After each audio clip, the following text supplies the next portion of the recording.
And first up in trending this week, I want to address something that it was brought to my attention. Like I said, I don't usually read the comments. I don't. I think there's nothing constructive. I think, seriously, for every one bad one, I get 10, 20 good ones. And that's cool with me, like on YouTube, TikTok, Rumble, etc. That's cool with me. Like, that's fine. But the bad ones stick out, and we can all agree that, so I post and ghost. But when I'm getting brigaded on a video that doesn't have a ton of views, I can kind of say, okay, what's going on here? Am I getting spammed? Because I don't want to get my content removed. So I looked, and people were extremely upset at the segment I had about the Republicans electing a speaker, or refusing to elect a speaker last week. Now, let me clarify some things. How dare you! Let me clarify some things. I do not support Kevin McCarthy, a neocon war hawk who was elected to serve the people of the United States, but wears a Ukrainian flag pin on his suit to work every day, is the exact essence of everything I oppose. I don't support Kevin McCarthy.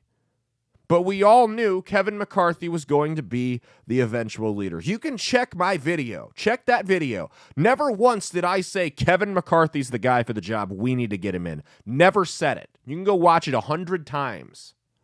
Never did I say that.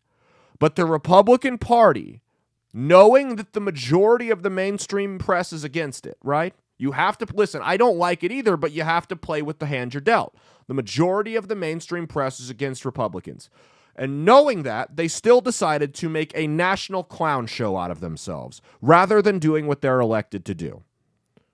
They look like even more of a mess. I stand by what I said. They are in trouble in 2024 because they look like a party that has no direction, no message, and no real leader.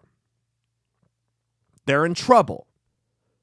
You wasted time that could have been spent investigating the FBI, Fauci, big tech companies and the likes on trying to force a verbal agreement with a guy that, by your own admission, none of us should trust. There's nothing that holds him to this agreement other than the threat of playing this same game over again 2 years from now if you by some miracle keep the House. That's the only thing that holds him to this agreement, is that 30 or 40 people might hold out and not vote for him. Listen to me. Your inability to take constructive criticism from one of your own, self-identifying conservative, is why this party will continue to disappoint in 2024 and beyond. The fact that you are so afraid of one of your own holding a mirror up to the party is why it was such a disappointment in the 2022 midterms. You had the worst president of just about everyone in this country's lifetime. People were looking for a reason to vote for you, and you did not give them one. And then once those of you that did win after your disappointing red wave, once you guys take office, you decide to spend it fighting amongst yourselves for the outcome that we all knew was inevitable. I don't like Kevin McCarthy, but we wasted a ton of time and got a ton of negative press fighting over something that at the end of the day wasn't going to change anything. Now, they have put some feel-good bills up, some pandering bills that aren't going to go anywhere because the Democrats still control the Senate, and even if they didn't, the Republicans don't have enough to bust the filibuster, and even if they did, Joe Biden still wouldn't sign it, so it's a waste of time. So they put bills up that would defund the 87,000 IRS agents that Dementia Man's tax plan put in. That's good. I hope it passes, but even if it does, it's dead on arrival in the Senate. They put a bill up that would abolish the IRS and the income tax as a whole. Again, that's something I wholeheartedly support. If you can make it work, great. Do you think there's a chance Joe Biden would sign that bill? Seriously, I'm asking you guys. Do you? So this is all stuff they're pandering to you. There was another one where they banned selling the strategic oil reserves to China, which wasn't even the issue with the strategic oil reserves. It was that they used them when they weren't supposed to.